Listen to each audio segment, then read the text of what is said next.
So this week started off, as with everyone else in Parliament, with the Lords being in a sombre mood, and we had a day where business was cancelled on Monday so that we could pay tribute to David Amess, who was, as we all know, brutally murdered, seemingly by somebody radicalised around Islamism.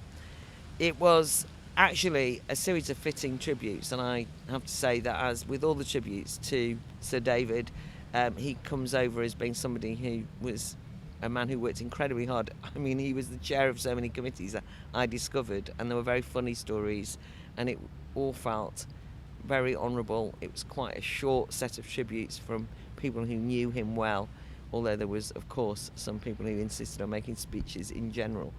And although I knew him a little bit, I decided it was not appropriate for me to speak.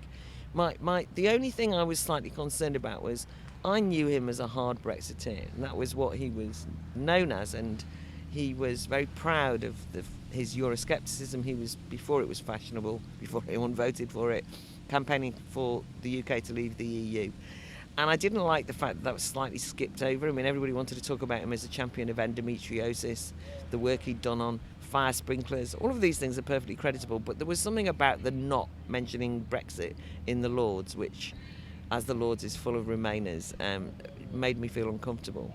There was a church service afterwards, and people processed out to go to the church service. We were asked to only go if we knew him, so I didn't do that, but I stood for the procession. And I'm mentioning that because then I couldn't get out of the Lords. I had to go the tunnel way. And there's been all these kind of discussions about our security. I've just had another email now saying, that I'm not supposed to go out in public, and I'm not supposed to be, we all have to be very careful. And I suppose the other bit of uncomfortable discussion that's gone around David Amess, not something I think honours him or anything he would want, is a tendency to see what happened to him as though somehow it's a problem of the public, that the public are a threat to politicians. And although we had the unhelpful scenes of people attacking Michael Gove, which didn't help the case I'm making, actually this was very much, it seems, a politically motivated murder, and trying to kind of make out that politicians need to be protected from this unsafe, dangerous groups of voters, I think is not something that I'm going to go along with. If anything, proudly out in the public sphere. But I had to use the underground tunnel in case, as somebody from the Lords, I might be molested on the way.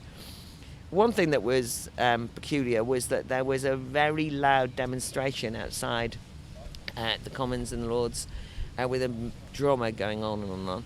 And the reason I note this is because it was happening as the church service was happening for David Amess, and I'm about to have to defend demonstrations around Parliament and particularly noise triggers, and yet there was this unruly crowd.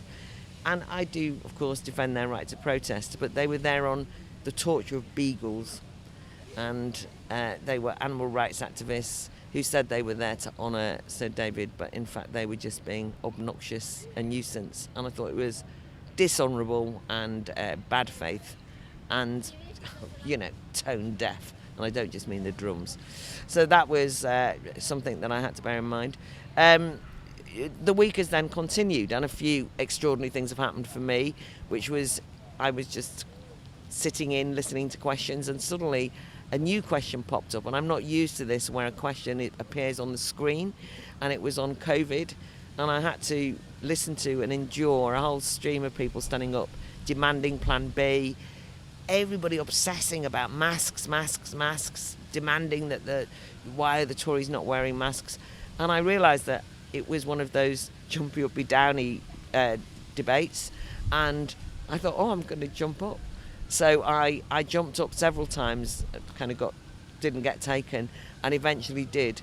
The result was somewhat garbled, I would say, and I was shaking like a leaf. But I now have proved that I can do it. And the other thing is that I've worked out that the way the House makes it known that they want you to speak is they shout your name. And I could hear people shouting Fox, which was quite exciting. So I made my first ever jumpy uppy downy intervention.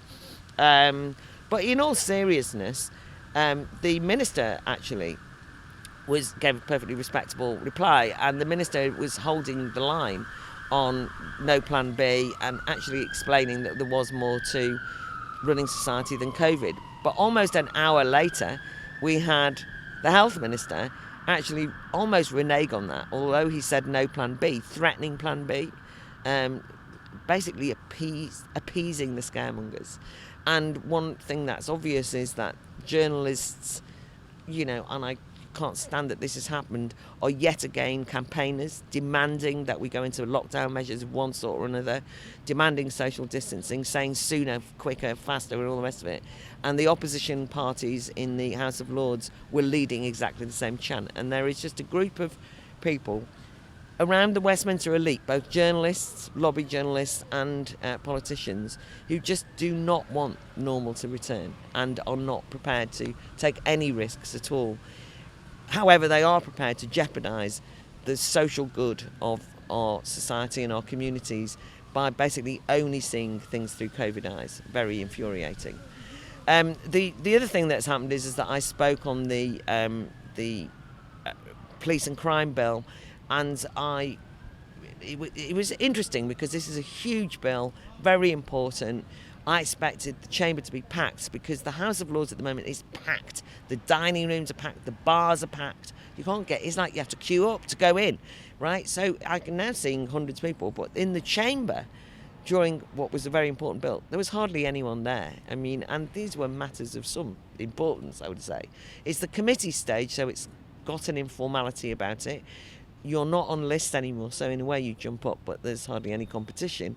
And so I didn't do prepared speeches, but I actually spoke in that. Was just shocked at how few people were around.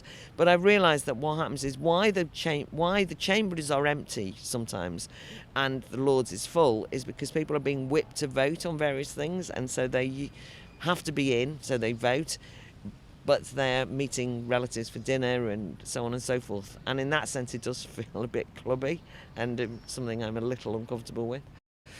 The other thing that I've achieved this week is that my rather barren office over in another building, I've realised that actually I'm allowed to get equipment. So I've gone and ordered myself a computer and a printer, and I'm going to start using that office more. And I actually work quite a lot in the library and, sitting around having a coffee and so on. I'm making sure that I'm doing work when I'm in. But I'm going to start basing myself more in that office, and I've realised that I don't really know the perks. I was advised by another Baroness, look Claire, you've just got to go and ask. And that's the reality, you just got to go and ask and things will be done for you. So I'm looking forward to getting my office in some ship shape, and then Ella and I can film my Inside the Lords from there one of these days. The final thing to say is that there's quite a big buzz, quite a sort of angry atmosphere around the assisted dying bill tomorrow. It's a 50-50 split in the Lords. There are over 130 people down to speak. We've only been given 3 minutes each, so it's going to be very difficult to make a profound point, but I'm going to try. I am completely opposed to changing legislation to allow assisted dying, but I am very hopefully compassionate and empathetic to people who are in pain and suffering, but I do not want that to be legislated for. I think that to make that the law is a very dangerous, slippery slope. But it will be, I think, a very good, if you want to watch the Lords live, then tomorrow from 11 o'clock. I think that really will be a proper debate, a proper serious debate, and it's the second reading of Baroness Meacher's private member bill, and it's starting in the Lords, rather unusually. I think because Boris Johnson has now made it known that the government aren't necessarily going to back it, it's unlikely to get through, but I do think there's some institutional capture happening from those who want to change the law, so that's fascinating. Just my final thought, I mentioned that Remain is alive and well. I've just come out of questions to Lord Frost, and I sit, as you know, behind the Labour benches, and I refuse to leave there. That's my independent peers role. I can sit there, and I do sit there.